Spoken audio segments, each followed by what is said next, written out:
আলো উঠে এসো, সব ব্যাপারে পাকামো করো না। আমার কথাটা শোনো মেশো, এক্ষুনি কিছু না করলে ওনার বিপদ হয়ে যেতে পারে। আলো প্লিজ, সব বিষয়ে হয়তো পাকামি করো না, সবাই ট্রিটমেন্ট করতে পারে না। হ্যাঁ তুমি যাও না, তুমি একটা কাজ করো, তুমি কি ছায়ার পাশে গিয়ে দাঁড়াও, যাও কি দাঁড়াও।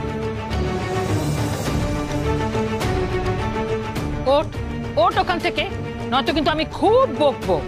ডাক্তার না আসা পর্যন্ত আর ওখানে যাবি না। ওঠ ওঠ না আলো, আয় আমার কাছে আয়। ঠাকুর, তুমি অসুর কাকুকে বাঁচিয়ে দাও প্লিজ। ঠাকুর প্লিজ, কিছু একটা করো। ডাক্তার কাকুকে তাড়াতাড়ি নিয়ে চলে এসো। মেজদা, মেজদা, ডাক্তারবাবু তো বাড়িতেই নেই। সর্বনাশ।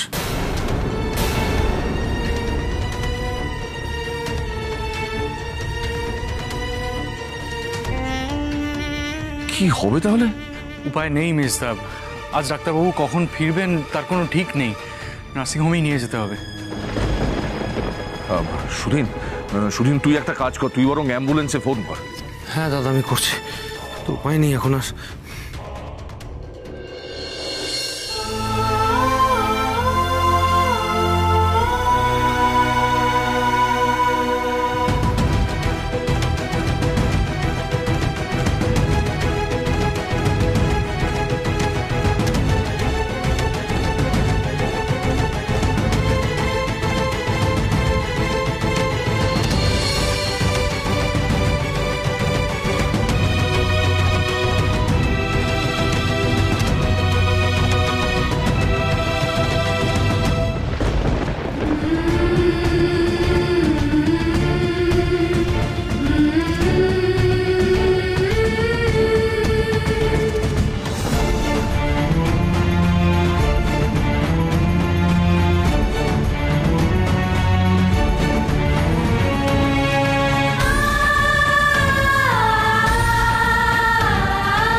দেখো আলো কি করছে। এই কি করছিস তুই? হ্যাঁ সর ওখান থেকে। লোকটা কিছু হয়ে গেলে কিন্তু খুব বিপদ হবে, আমাদের সবার হাতে হাত করা পড়বে। ওঠ সর। আলো কথা শোনো, উঠে এসো তুমি। উঠে এসো, উঠে এসো। আলো কি হচ্ছে কি? বড়রা সবাই বারণ করছে না তোমায়? ডাক্তারের ব্যবস্থা হচ্ছে, এক্ষুনি ডাক্তার আসবেন। তুমি চলে এসো আমার কাছে, এসো। যে যাই বলুক, ওনাকে বাঁচাতে গেলে এটা আমাকে করতেই হবে।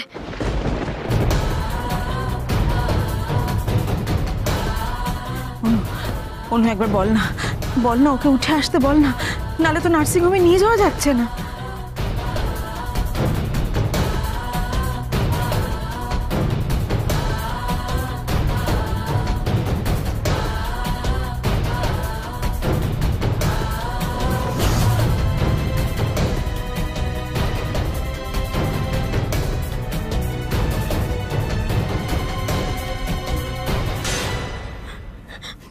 মেশো, ওনার বোধহয় একটু ভালো লাগছে।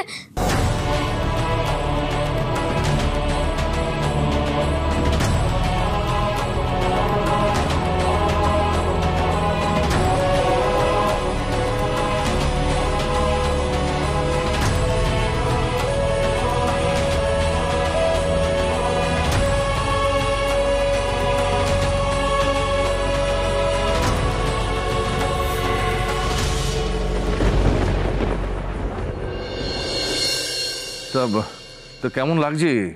আপনি এখন ঠিক আছেন?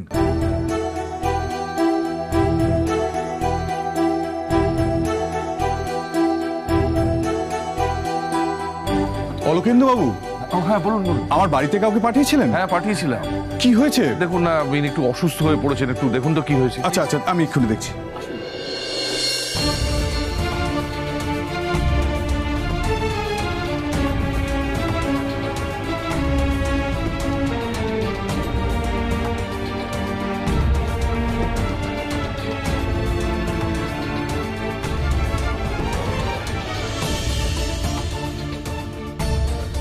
বলছি ওনার একটা ইসিজি করতে হবে। একটা মাইল্ড স্ট্রোক হয়েছে। ডাক্তারবাবু, উনি সেন্সলেস হয়ে গেছিলেন, তো ওনার কন্ডিশন আরো খারাপের দিকে যাচ্ছিল। আলো না থাকলে ওনাকে বাঁচানোই যেত না। ও সিপিআর অ্যাপ্লাই করেছিল। এইটুকু বাচ্চা সিপিআর জানে? কি বলছেন কি আপনি?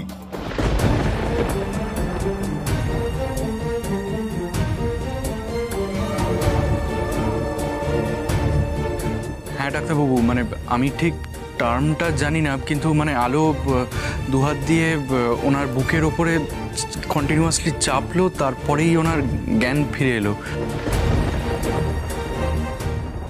না মানে ও কোনো ভুল করেনি তো ডাক্তারবাবু? তুমি এই পদ্ধতি শিখলে কি করে? আমি একবার দেখেছিলাম একটা লোকের স্ট্রোক হয়ে গেছিল, কাছে কোনো ডাক্তার ছিল না, তাই বাবা এরম ভাবে লোকটাকে বাঁচিয়েছিল। বাবা বলেছিল কারো স্ট্রোক হলে হার্ট থেকে রক্ত ব্রেনে পৌঁছয় না, এইভাবে পাম্প করলে আবার হার্ট আর ব্রেনের মধ্যে রক্ত চলাচলটা শুরু করে। অসুস্থ মানুষ বেঁচে যায়, তাই না ডাক্তারবাবু? আপনারা ঠিকই বলেছেন, আজকে আলোর জন্যই মানুষটা বেঁচে গেল।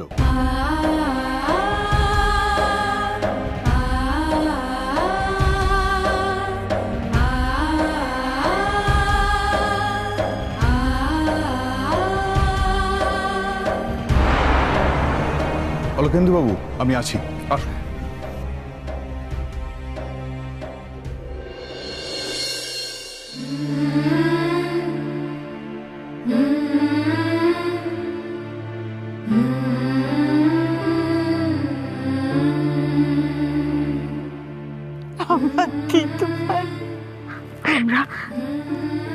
আমরা তোকে বুঝতে পারিনি রে আলু, তোর জন্যই তো উনি বেঁচে গেলেন প্রাণী। আমি বলেছিলাম না আলো ম্যাজিক জানে, ও সব পারে। ওইসব ম্যাজিক ট্যাজিক জানি না দিদু ভাই, যে প্রাণ বাঁচিয়েছে সেই হলো ভগবান। হ্যাঁ ভগবান, আলো দিদু ভাইয়ের হাত দিয়ে মা দুর্গা ওনাকে বাঁচিয়ে দিয়েছেন। জয় মা দুর্গা, জয় মা দুর্গা। এই যে বাচ্চা মেয়েটা, ওই কিন্তু তোমায় আজ বাঁচালো। ও মা দুর্গার রূপ নিয়ে এসছে তোমার কাছে। যার আমি এত বড় ক্ষতি করতে চেয়েছিলাম, সেই আমার আজ প্রাণ বাঁচালো।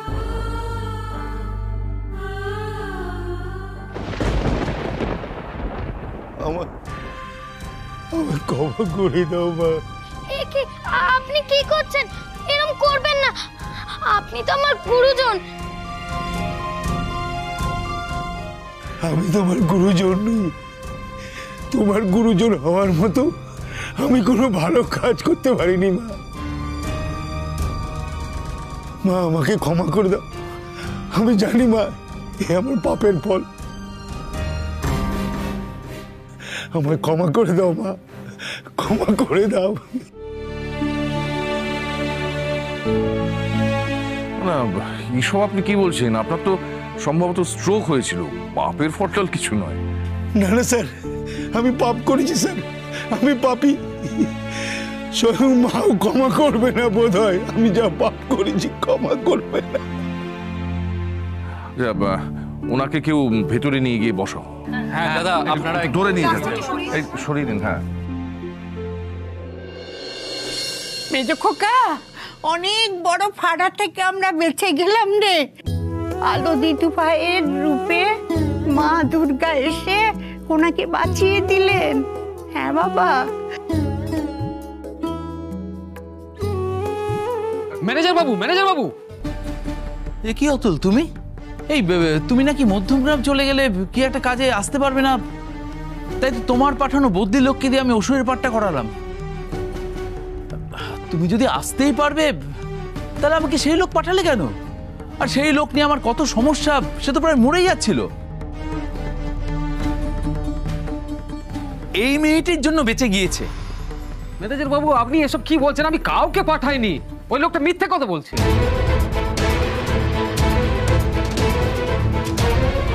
মিথ্যে? মিথ্যে বলবে কেন? ও খুব খারাপ লোক, সাংঘাতিক লোক। আমাকে বেঁধে রেখে ও আমার জায়গায় চলে এসছে।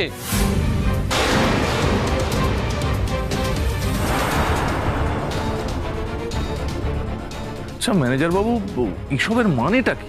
সেটা তো আমিও বুঝতে পারছি না স্যার। সব বুঝতে পারবেন, আগে ওই লোকটাকে ডাকুন। কোথায় সেই লোকটা, কোথায় গেল? ওনাকে তো ওই গ্রিন রুমে মানে ভেতরে পাঠানো হয়েছে, হয়তো ওখানেই শুয়ে আছে। আমাকে আটকে রেখে জিজ্ঞাসা করেছিল যে অলোকেন্দু অধিকারীর বাড়িতে আমাদের পালা যাচ্ছে কিনা। আমার নাম বলেছে আপনাকে? হ্যাঁ করেছিল তো। আরে এরকম মতলব না হলে এরকম করে নাকি কেউ? মনীষ, এক্ষুনি লোকটাকে এখানে নিয়ে আয় তো। যা যা অতুলবাবু, লোকটা আমার আর আমাদের বাড়ির সম্পর্কে আর কি কি জিজ্ঞেস করছিল।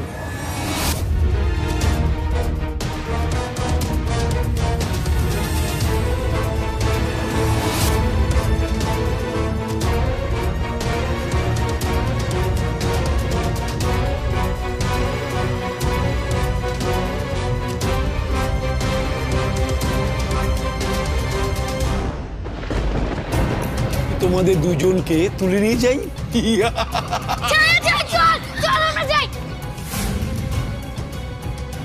মা, আমাকে ক্ষমা করে দাও। আমি জানি মা, এ আমার পাপের ফল। আমায় ক্ষমা করে দাও মা, ক্ষমা করে দাও। ও আমাকে একটা পোড়ো বাড়িতে আটকে রেখেছিল। আমি যে কিভাবে চলে এসেছি সে আমি জানি। কিন্তু ওই লোকটার আপনাদের সঙ্গে যে কিসের শত্রুতা আমি সেটা কিন্তু বুঝতে পারিনি স্যার।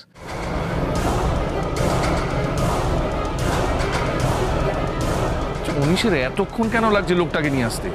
হ্যাঁ গো, ওই লোকটা আলোকে তুলে নিয়ে যেতে আসেনি তো?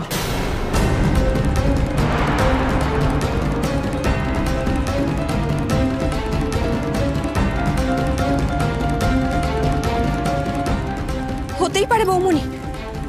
এসব কি শুরু হয়েছে বলো তো? ওরা বুঝতে পেরেছিল যে বাড়িতে পুলিশের পাহারা বসেছে, তাই সহজে ঢুকতে পারবে না, তাই এই পথ নিয়েছিল।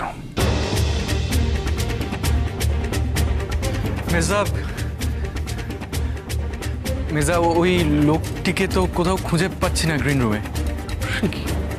হ্যাঁ, নির্ঘাত পালিয়েছে।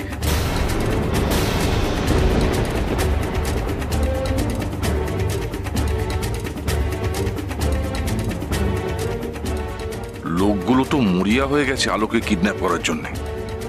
পুলিশকে বলতে হবে যে ইমিডিয়েটলি কেসটা সলভ করতে, না হলে বিপদ আরো বাড়বে।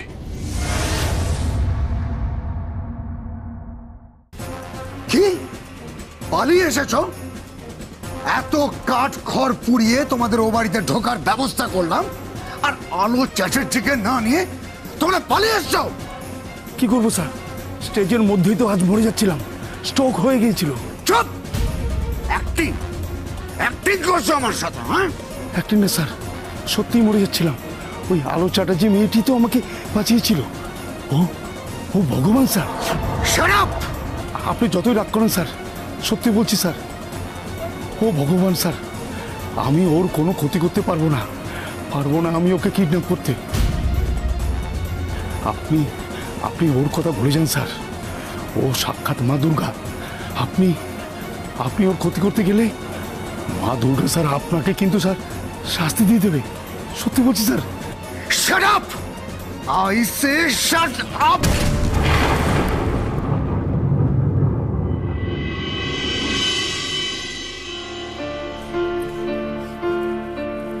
ও দিদু ভাই, ছায়ার ঘরে শোয়া হয়নি বলে মন খারাপ? মন খারাপ না ঠাম্মি, চিন্তা।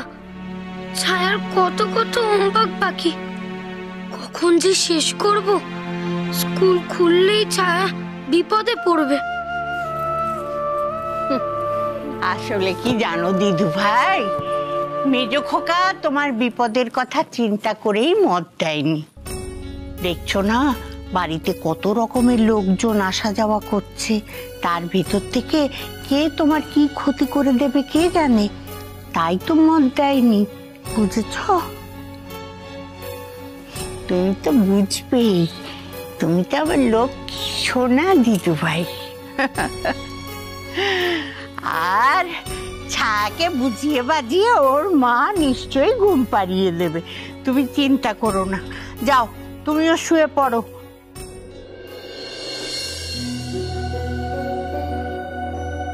যাও দিদু ভাই বিছানায় শুয়ে পড়ো, আমি ওষুধগুলো খেয়ে তোমার পাশে গিয়ে শুয়ে পড়বো, কেমন?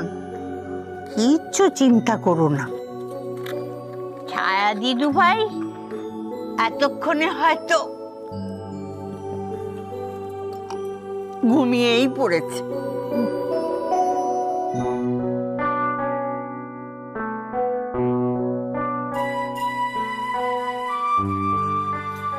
চোখ বন্ধ করো দিদু ভাই।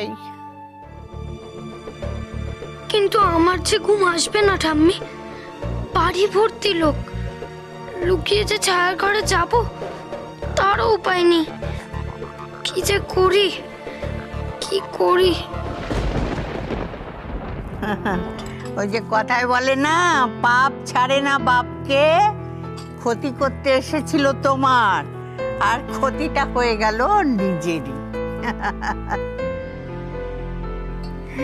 আর তোমার কাছ থেকেই ওকে নতুন করে প্রাণ পেতে হলো। সবই মায়ের খেলা দিদু ভাই, সবই মায়ের খেলা। না বাবা যাই, শুয়ে পড়ি। কালকে আবার বিজয়া দশমী, কত কাজ। সকালবেলা উঠে নাড়ু বাটতে হবে, নিমকি করতে হবে, হ্যাঁ ও অনেক ঝামেলা আছে। হ্যাঁ পুজো আসছে আসছে আসছে, এটাই ভালো, এলেই তো চলে যায়। হ্যালো ছায়া ছায়া ছায়া ছায়া দাঁড়া।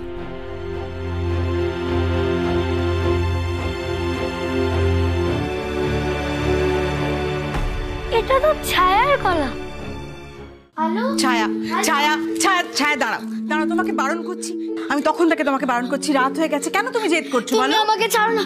হ্যালো ছায়া ছায়া আমার কথা শোনো। ছায়া হ্যালো হ্যালো হ্যালো ভাই, ভাই ছায়া, কাঁদিস কেন? এই কি হয়েছে? কাঁদিস না। ও মাসিমণি, আর কি হয়েছে? ও দিদু ভাই, দিদু ভাই কাঁদছো কেন? দিদু ভাই কি হয়েছে মা, কি হয়েছে? কি বলি বলুন তো মা, তখন থেকে কেঁদেই চলেছে, আলোর কাছে যাব আলোর কাছে যাব। এত জেদ হয়েছে না মেয়েটার, যেটা জেদ ধরবে সেটা করে তবে ছাড়বে, একটা কথা শোনে না আমার। আপনি বলুন, এটা যদি আপনার ছেলের কানে যায় সে তো আর এক অশান্তি। ঠিক আছে ঠিক আছে, তুমি আর এই সব নিয়ে শরীর খারাপ করো না। পুজোর দিনে নাইবা করলে বকাবকি। হ্যাঁ দুই বোনে যখন বলছে তখন ওরা নিশ্চয়ই ঘুমোবে, তবে আমার ঘরে আমার সাথে।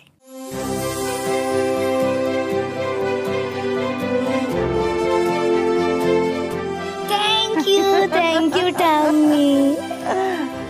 কিন্তু দিদু ভাই, তোমার বাবা যে এত শাসন করে তোমাদের, বাবা তো আলো দিদু ভাইয়ের জন্য কত চিন্তা করে, কেন জানো? যাতে ওর কোনো বিপদ না হয়। দুষ্টু লোকগুলো পুলিশের তোয়াক্কা না করেই ঢুকে যাচ্ছে। সেই জন্যই তো চিন্তা মা, সাবধানে থাকবেন দুটোকে নিয়ে, ভেতর থেকে না ভালো করে দরজাটা বন্ধ করে দেবেন। হ্যাঁ হ্যাঁ তুমি চিন্তা করো না, দেব।